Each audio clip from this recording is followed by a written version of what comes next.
నమస్కారం. ఈరోజు మన ఆకుకూరలో ప్రధానమైన పంటటువంటి కొత్తిమీర పంట యొక్క సాగు, అదేవిధంగా దాని యొక్క వ్యాపారం గురించి తెలుసుకుందాం. మన వ్యాపారస్తులు వచ్చేసి మన భాషా గారు మనతో ఉన్నారు. ఆయన మాటల్లో రైతుకి ఏ విధంగా లాభదాయకరంగా ఉంటుంది, ఎంత విత్తనం మోతాదు అవసరం, ఎక్కడ మార్కెటింగ్ చేసుకోవాలో తెలుసుకుందాము. నమస్తే భాషనా. నమస్తే. మీరు ఎన్ని సంవత్సరాల నుంచి ఈ వ్యాపారంలో ఉన్నారు? మీరు 35-40 సంవత్సరాలు సార్ ఈ వ్యాపారంలో బట్టి. ఇప్పుడు ఈ కొత్తిమీర అనేది మనకు ఏ నెలలు వేసుకోవచ్చు? మనం కొత్తిమీర ఎనీ టైం వేసుకోవచ్చు. ఎనీ టైం ఉంటే డౌన్లో ఉంటుంది. సీజన్ వేసుకుంటే రేట్ వేసుకుంటాం. కొత్తిమీర ఏ భూములు వేసుకోవచ్చు? మనం ఇప్పుడు ఎర్ర నెల వేయచ్చు, నల్ల నెల వేయచ్చు సార్. రెండు రకాల నెలలు వేయచ్చు. ఎంత ఎకరాకు ఎంత విత్తనాలు అవసరం మనకి? ఎకరాలకు వచ్చి నీకు ఎర్ర నెల అయితే 40 కిలోలు కావాలి, ఎకరకు 40 కిలోలు కావాలా? అవులే. మనం నల్ల అయితే 50 కిలోలు కావాలి. 50 కిలోలు కావాలి. ఎండాకాలం వేసుకోవచ్చు, వర్షాకాలం వేసుకోవచ్చు. ఎన్ని రోజులు పంటకాలం మీకు కొత్తిమీర అనేది? కొత్తిమీర వచ్చి నీకు 25 రోజులు పంట, 25 రోజులు పంట అయిపోతుంది. 9-8 రోజుల కల్లా కన్నీ బయటపడి మాకు 3 ఆకేస్తుంది సార్. అవులే.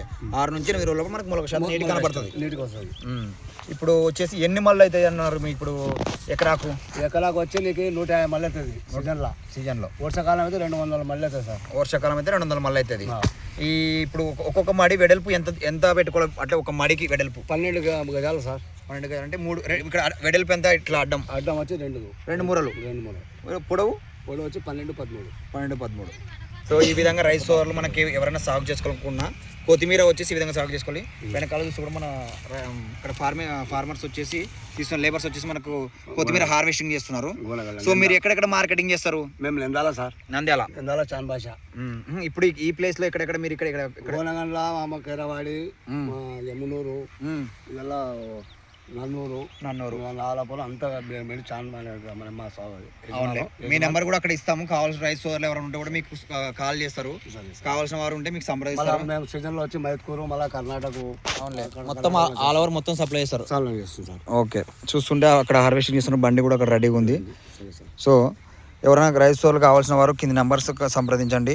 మీకు ఎక్కడెక్కడ మీకు అందుబాటులో ఉందో మీకు చెప్తాం. మినిమం ఇంకోటి మనం మేజర్గా మర్చిపోయిన విషయం అంటే ఈ యొక్క కొత్తిమీర ఒక మడి మినిమం రైతుకి ఎంత పోతే నష్టం లేకుండా ఉంటుంది? మినిమం కొత్తిమీర అంటే 400 నుంచి 500 అమ్మితే రైతుకు నష్టం లేదు సార్. ఒక మడి 400 నుంచి 500 పోతే నష్టం ఉండదు. మేము ఇంకంతకంటే తక్కువ పోతే నష్టమే. మాకు కూడా డౌన్ ఉంటే మళ్ళీ డౌన్ ఉంటే మాకు మార్కెట్ కూడా డౌన్. మార్కెట్స్లో అయితే మీరు కూడా కొనుగోలు చేయడానికి మీరు లైక్ చేయరు. ఆటో బాడలు దానివల్ల ఇప్పుడు ఒక్కొక్క లేబర్ వాళ్ళ కట్టపరంగా లేకుంటే ఏ విధంగా వాళ్ళకి? ఇప్పుడు వాళ్ళకి 80 రూపాయలు సార్. బాక్స్ 80 రూపాయలు. అంతా కలిసి మూట వచ్చి 150 కట్ట 80 రూపాయలు. ఎన్ని కట్టలు? 150 కట్టలు అయితే 80 రూపాయలు. 150 కట్టలు 80 రూపాయలు. ఆ విధంగా వాళ్ళు ఎన్ని తీసుకుంటే వాళ్ళకి అంత అమౌంట్ ఇచ్చేస్తారు. ఇప్పుడు కొన్నిసార్లు నైట్ టైం కూడా మీకు నైట్ టైం రాత్రి కూడా తీసుకుంటారు. ఎందుకట్లా? రాత్రి అంటే కొంచెం సలవ ఉంటుంది కాబట్టి చెడిపోదు. కానీ మేము బాక్సులో వేసి రెడీ కూడా పెడతాం సార్. సో థ్యాంక్ యూ అన్న భాష, మంచి ఇన్ఫర్మేషన్ ఇచ్చారన్న. థ్యాంక్ యూ అన్న.